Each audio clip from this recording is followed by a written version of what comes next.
You ain't gonna do nothing. Except for maybe some drug tests, Conor. The Notorious might be living up to his nickname and earning himself spotlight for things he isn't supposed to. Our boy Conor hasn't been drug tested in 2022, and somehow no conspiracy has followed this news as of yet. Well, this video covers news about the whole situation. On top of that, we'll be covering some potential fights for McGregor. Let's dive in. First things first, McGregor hasn't been tested. According to the most recent update of the athlete testing record in the program run by the United States Anti-Doping Agency, McGregor was one of the few athletes on the UFC roster who had not taken a single test during September, as reported by TSN. Even after being the most tested athlete in 2021, he has not enrolled this year as he has been out due to injury. And while the USADA didn't really say much on the matter in September, they did say it's not random testing, but usually is conducted 6 months before a fighter is engaging in combat. Let's hear what Dana has to say. Conor McGregor must undergo 6 months of drug testing before re-entering the UFC, according to Dana White and USADA. Before Conor McGregor is permitted to participate in the UFC once more, he must submit to 6 months of drug testing and give proof of at least 2 negative results. The United States Anti-Doping Testing Pool is a requirement for all active athletes on the roster, and UFC President Dana White stated after UFC 280 this past Saturday that McGregor is not currently registered in the pool. That's different from last month now. White stated that McGregor must be subject to testing for 6 months before returning to combat, as USADA authenticated the information on Tuesday. Athletes typically only leave the USADA testing pool when they quit the UFC or stop competing. The 6 months of testing must be finished by any fighter who withdraws from the pool before they may resume combat, unless the UFC and USADA, which reserve the right to do so, grant McGregor an exemption. He must finish it before scheduling his next bout. Following UFC 280, McGregor engaged in a confrontation with the current UFC featherweight champion Alexander Volkanovski, as well as the newly crowned UFC lightweight champion Islam Makhachev.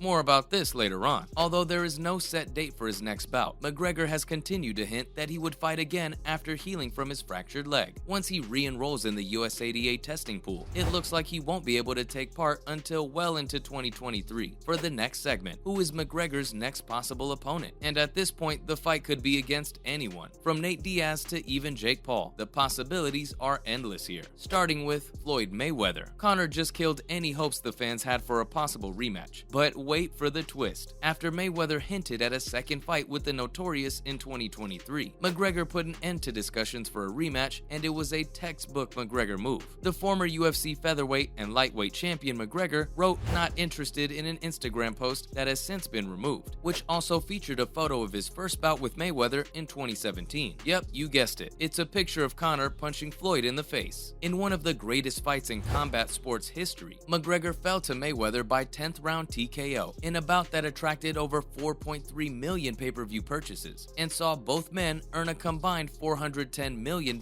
in fight money. On top of that, Dana wasn't on board either. Dana White wants no part of the rematch that was speculated to happen in 2023 between Mayweather and McGregor. White really said, no thanks. There you have it, Floyd. The picture we just talked about, the one with McGregor punching Floyd, where he wrote not interested? Yeah, there's a total story to it. So initially the caption for the picture was, I accept. Later on, the post was deleted, and we got the one where he roasted Mayweather. Despite the first fight's enormous popularity, for some reason, White is unwilling to take part in a rematch. During a recent interview on the Jim Rome Show, the 52-year-old told Jim Rome that he had no desire for the bout and that McGregor's next fight would take place in the UFC rather than a boxing ring. Moving on, the problem child. Since injuring his leg against Dustin Poirier in July of last year, the Irishman hasn't really done anything other than talk about other fighters on social media. Classic Conor. He frequently declares his love for boxing, but has yet to set a date to return to the octagon. Do you know what McGregor enjoys more than combat though? Money. And the former 2-division UFC champion would undoubtedly earn a large sum of money from a boxing bout with Jake Paul. However, there are 2 obstacles. One is if Dana White will permit McGregor to enter a boxing ring once more and put his comeback to the UFC in jeopardy. The other is the enormous size difference between Paul and McGregor. Tyron Woodley's battle with Paul saw Paul's weight measured at 191.4 pounds. In his 2017 boxing battle with Floyd Mayweather, McGregor weighed 153 pounds. Even though McGregor seems much bigger now, he would still sacrifice 5 inches in reach. Next up, Islam Makhachev. After Islam Makhachev defeated Charles Oliveira to win the lightweight title at UFC 280, it was simply a matter of days until Conor Conor McGregor offered his thoughts on the result. The Irish sensation has a long-standing vendetta towards Makhachev's squad, particularly his coach Khabib Nurmagomedov, after they engaged in a heated feud before ultimately clashing in 2018. After Makhachev, a lightweight champion, submitted Oliveira with an arm triangle hold in the second round, McGregor was appreciative of Makhachev's performance. However, he swiftly changed the subject to go into great length about why, if they ever met, he would defeat the Russian. Up next, Masvidal would make sense. Due to their enormous fan bases, a Masvidal versus McGregor battle is most likely one of the largest that the UFC will ever stage. The trash talking in the lead-up would be tremendous, despite the fact that both sides have been on a losing streak. Other than that, it would indicate a big welterweight clash outside of a championship fight, which is what McGregor likes. Masvidal would be the ideal opponent for McGregor to face again. He thrives on event promotion and likes stand-up conversations. The possibility of major confrontations in the near future will also be made feasible by any of them ending the losing streak. Now for Charles Oliveira. McGregor obviously doesn't deserve to compete for the championship at the moment, but this situation has nothing to do with what McGregor deserves. It all comes down to what Oliveira deserves. Oliveira would need to face Conor as soon as possible now that he lost to Makhachev in Abu Dhabi. It would be a fight worth watching. Coming up, Nate Diaz? Is it even a victory if the Notorious doesn't say anything about it? Conor congratulated Nate Diaz on making it to the end of the contract at UFC 279. He also called him a superstar and said that he would be looking forward to their trilogy. Let's look at how this one will Burns. Recently, a fight between Burns and Masvidal was reported, but as the months passed, it now appears doubtful. Burns presents the Irishman with another entertaining dynamic challenge and a significant grappling danger, not to mention more from Conor. Conor McGregor's answer to welterweight opponent Belal Muhammad's skepticism about his capacity to recover from injury was a single phrase. The often irascible Irishman replied to the jab with a slew of smiling emojis and the hashtag customer, implying that Muhammad is not an opponent but rather a fan who pays to watch him compete. Yeah, that's very usual of him. Not to forget, Joe Rogan calls McGregor out. Not only has Joe Rogan gone on the record to talk about McGregor, but he has also taken the opportunity to let it all out and give the MMA star a piece of his mind. Conor McGregor has been heavily criticized by UFC commentator Joe Rogan for attacking Khabib's legacy. According to Rogan, Conor coming for Khabib is nothing but crazy talk. But is there any truth to it? Since Khabib took a break from combat sports back in October 2020, it seems like McGregor just can't help but take shots at his longtime rival. In a tweet to Nurmagomedov's close friend and well-known filmmaker Will Harris, McGregor said that the Russian's legacy in the sport had been toast. But it seems like Rogan just doesn't agree with that opinion. On a recent episode of his podcast, Rogan seriously questioned Conor's choice of words. How is his legacy toast? Asked the podcaster. And well, we'd like to hear the answer to this, even though it might open a brand new Pandora's box. With a perfect 29-0 record and 3 successful defenses of his lightweight championship, Rogan is an admirer of the former champion's career, but McGregor and some others believe that the Russian's early retirement ruined his record of accomplishments. That's a wrap for this video. Who do you think will be Conor's next opponent? Let us know in the comments below. Make sure to give this video a thumbs up and subscribe to our channel for more videos like this. Thanks for watching, and we'll see you in the next one.